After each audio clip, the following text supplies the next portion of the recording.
अस्सलाम वालेकुम। कैसे हैं आप सब लोग? यकीनन खैरियत से होंगे। अल्लाह ताला आप लोगों को हमेशा खुश और आबाद रखे, अपने अपने घरों में हमेशा खुश और आबाद रहें। आमीन सुम्मा आमीन। तो ये सिक्योरिटी वालों के बच्चे थे और ये क्या कुछ कर रहे थे। अल्लाह ताला इनको ज़िंदगी दे। मैं तो हैरान हो रही हूँ देख के। सामने से इनकी खिड़कियों से इनकी पेरेंट्स खड़े थे, माएँ खड़ी थी इनकी। लेकिन बाज़ लोग इतने ज़्यादा लापरवाह हो जाते हैं ना बच्चों के मामले में कि वो खुश हो रहे होते हैं बच्चे, यानी कि क्या कर रहे हैं इस तरह के काम ना। हमारा भी दिल करता है कि बच्चे जो है इस तरह से बारिश को एंजॉय करें, पानी को एंजॉय करें, लेकिन ये रोड का पानी था।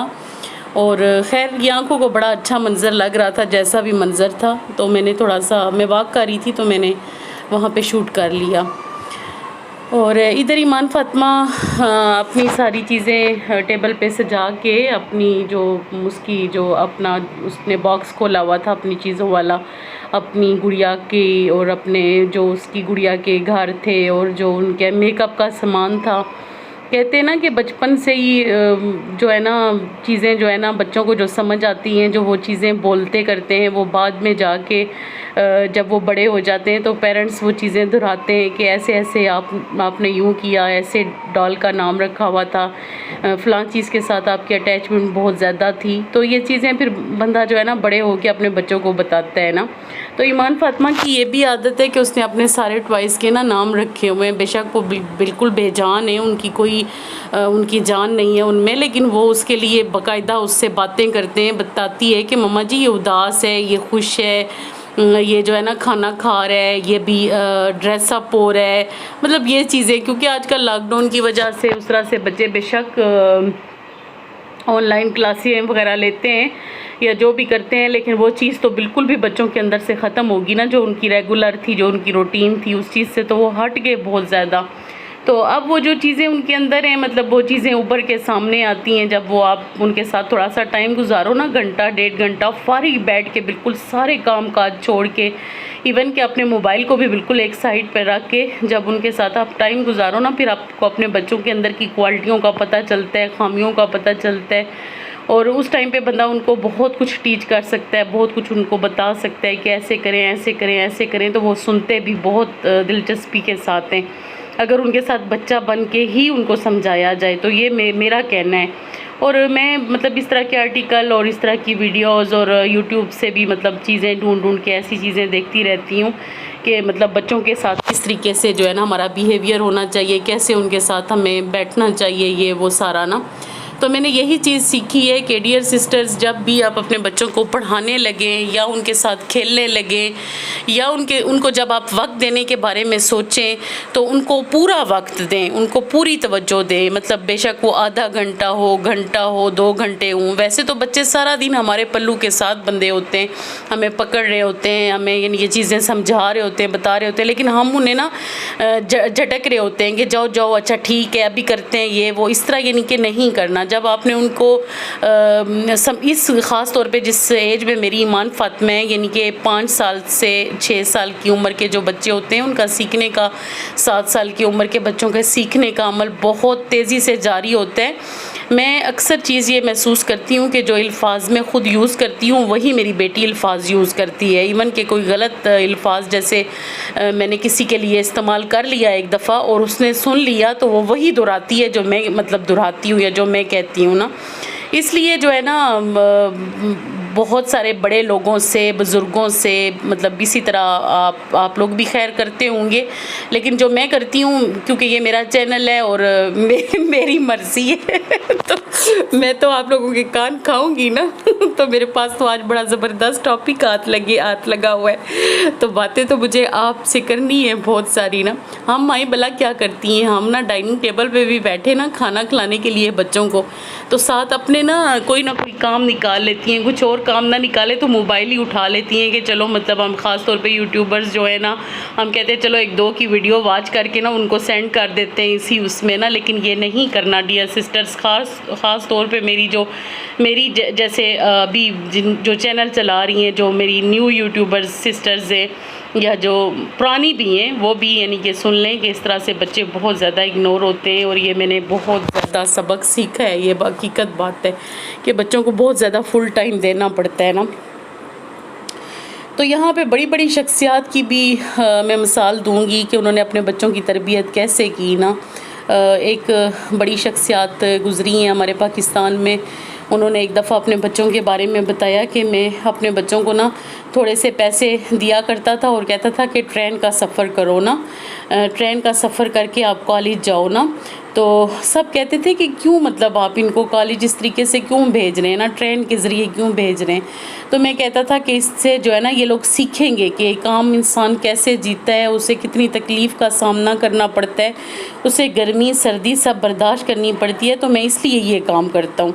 तो इस तरह डियर सिस्टर्स, अपने बच्चों पे थोड़ा बहुत हमें दिन में बोझ डालना चाहिए। जैसे फ्रिज से बोतल ले आओ पानी की, अच्छा ख़ुद पानी कूलर से डाल के पी लो। और ये तरबियत मैंने ऐसी भी बेकार माएँ देखी हैं जो अपने बच्चों के हाथों में चीज़ें पकड़ा रही होती हैं और सारी ज़िंदगी बस वो यही करती रहती हैं। और बच्चे जो है ना ख़ुद को जो है ना कोई यानी कि बादशाह, और उनको जो है ना बेकार चीज़ें समझ के तो उनसे यानी कि तरबियत बच्चे की करनी पड़ती है। बच्चे को सिखाना पड़ता है कि वो हमसे प्यार करे, हमारी केयर करे, हमसे मोहब्बत करे। हम यानी कि ये चीज़ें जब तक आप उनको सिखाओगे नहीं, जब आप उनको ये नहीं बताओगे कि कपड़े उतार के बस आपने फेंक दिए तो फेंक दिए, यहीं पड़े रहे, मैं हूँ ना नौकर आपकी, मैं उठा के उनको वॉश करके प्रेस करके आपके हाथ में दे दूँगी, तो ये अपने बच्चों के साथ ज़्यादती है। क्योंकि वो फिर ज़िंदगी की जो मुश्किलात होती हैं, ज़िंदगी बहुत आसान नहीं होती। बेशक अल्लाह ताला पाक परवरदिगार हर एक के लिए आसानियाँ पैदा करे। जिनके 4-4 6-6 नौकर होते हैं ना, उनको भी ज़िंदगी गुजारने के ढंग आने चाहिए। कहने का ये मतलब कि उठ के अपनी साफ़ सुथराई, अपने कपड़े प्रेस करना, अपने कपड़ों को, मैले कपड़ों को अपनी लॉन्ड्री बास्केट में डालना या वॉशिंग मशीन में डालना, ये चीज़ें शुरू में ही उनकी एक तरबियत का हिस्सा हमें बना लेनी चाहिए और आगे जाके बहुत ज़्यादा काम आती हैं। और ये चीज़ें मैंने अपने हस्बैंड से भी बहुत ज़्यादा सीखी हैं। अल्लाह ताला उनको लंबी ज़िंदगी दे। मैंने कभी भी उनके मैले कपड़े नहीं देखे। वो हमेशा जब अपने 2 दिन अपना शलवार सूट नाइट यानी कि स्लीपिंग सूट पहन लेते हैं, तो वो क्या करते हैं कि अपना स्लीपिंग सूट जाके अपनी प्रॉपर जगह पे रखते हैं, जहाँ पे कपड़े वॉशिंग के लिए पड़े होते हैं ना, वो वहीं पे जाके अपने कपड़े बहुत तरतीब से और बहुत जो है ना उनको झाड़ झूड़ के, मतलब जिस तरीके से सही आप यानी कि धोने के लिए तैयार है ना, वैसे करके अपनी जगह पे रखते हैं। मैंने कभी उनका मैला कपड़ा नहीं देखा आज तक। कभी मैंने रूम से उठा के यानी कि मुझे वहाँ तक वॉशिंग मशीन तक या कहीं ले जाना नहीं पड़ा। उनकी जो बास्केट होती है वो हमेशा अपने कपड़े उसी के अंदर डालते हैं। और वो कितने ही जल्दी मैं क्यों ना हूँ, सुबह अपने जो उन्होंने अपनी यानी कि ड्रेसअप होना होता है, तो वो अपने जो स्लीपिंग सूट होता है उसे प्रॉपर हैंगर करके अपनी जगह पे रख के ही जाते हैं। ये उनकी ज़िंदगी की तरतीब है। और मैंने उनसे सीख के आगे से ईमान फ़ातिमा में बहुत सारी चीज़ें डालने की कोशिश की है। तो उसमें मैं कितनी कामयाब होती हूँ ये तो वक्त ही इंसान को बताता है। एकदम से तो कोई चीज़ भी सामने नहीं आती। लेकिन वो लड़कियाँ जो अभी यंग हैं, जिनके छोटे छोटे से बच्चे हैं, या मेरी वो बहनें हैं जिनके अभी 12-13 साल के बच्चे हैं, वो इन चीज़ों पे बहुत सख्ती से अमल करें। अभी से ही उनकी मतलब तरबियत का जो है ना ये चीज़ें हिस्सा बना दें। फिर आप यकीन करें कि उनके जो आस-पास लोग होंगे ना, जो उनके साथ ज़िंदगी गुजारे होंगे, उनकी ज़िंदगी भी बहुत ज़्यादा आसान हो जाएगी। तो मैंने मतलब अपने लाइफ में ऐसे भी इंसान देखे हैं जो उठ के पानी भी नहीं पीते। वो मतलब दूसरों पे यानी कि तकिया करके बैठे होते हैं कि उठो ज़रा, उठ के ज़रा मुझे पानी पिला दो। हमेशा ऑर्डर करने की यानी कि उनके अंदर जो है ना खसलत होती है, वो हमेशा ऑर्डर करते हैं ना। तो मतलब फिर वो अमली ज़िंदगी में ना बहुत बुरे तरीके से मार खाते हैं। बेशक उनको अपना लाइफ पार्टनर जो है वो बर्दाश्त तो कर रहा होता है, लेकिन अंदर ही अंदर से कुड़ रहा होता है कि ये मेरा साथ नहीं दे रहा, मतलब मेरी ज़िंदगी मुश्किल में डाल रहा है, ये वो सारा। वो फिर बड़ी बेतरतीबी सी लाइफ में होती है। तो अल्लाह पाक परवरदिगार हर इंसान को अच्छे इंसानों से मिलवाए, आप लोगों को भी अच्छे इंसानों से मिलवाए और मुझे भी ना, क्योंकि ज़िंदगी में ना बहुत सारी तब्दीलियाँ आती हैं, बहुत नए नए लोग मिलते हैं, नए नए रिश्ते बनते हैं। तो फिर उनको निभाना जो है ना बड़ा आसान हो जाता है अगर उनकी तरबियत बहुत अच्छी की गई हो तो। इधर जो है मैं क्या कहते हैं उसमें से फ्रिज में से ये स्वीट्स निकाल के देख रही थी। मेरी अम्मी लाई हुई थी, जब वो ईमान फ़ातिमा की चीज़ें वीज़ें लाती हैं तो ये एक पैक भी उसमें था, तो इसे मैं फ्रिज में ही रख देती हूँ। ये फिर बड़ा मज़े का चॉकलेट, इसका जायका बहुत अच्छा होता है। पाकिस्तानी सारे तो ये से जानते हैं कि ये कैसे मतलब हम लोग खाते हैं, यूज़ करते हैं ना, खाने के बाद निकाल लिया इस तरह से ना। तो जो मेरी बाहर वाली जो बहनें होंगी ना, वो मतलब करती होंगी इस पे ना, उनको अच्छी लगती होंगी पाकिस्तान की चीज़ें देख देख के ना। तो बहुत सारी आज आप लोगों से बातें हो गई हैं, दिल की बातें हो गई हैं। कहते हैं ना कि कभी कभी वो जो तिनका भी होता है ना, उसका भी सहारा होता है ना, वो वाला हिसाब है कि आपके पास जो भी नॉलेज हो, जो भी बातें हों, उन्हें ज़रूर एक दूसरे से बांटना चाहिए। मैं भी कि किसी का भला हो जाए ना। तो इल्म है ही बांटने की चीज़ और इल्म है ही सीखने की चीज़। इंसान कभी भी ज़िंदगी के किसी हिस्से में ये नहीं कह सकता कि मैंने सब कुछ सीख लिया है। कभी भी सीखने का अमल कभी ख़त्म नहीं होता, बुढ़ापे तक जाके वो जारी रहता है। बुढ़ापे तक सीखने का अमल इंसान के साथ साथ जब तक ज़िंदगी होती है, इंसान दूसरों से सीखता ही रहता है।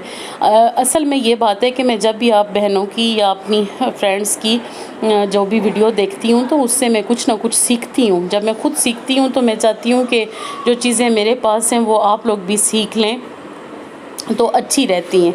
तो इधर मैं बता रही थी कि मेरे कमरे का माहौल बहुत ज़्यादा अच्छा है।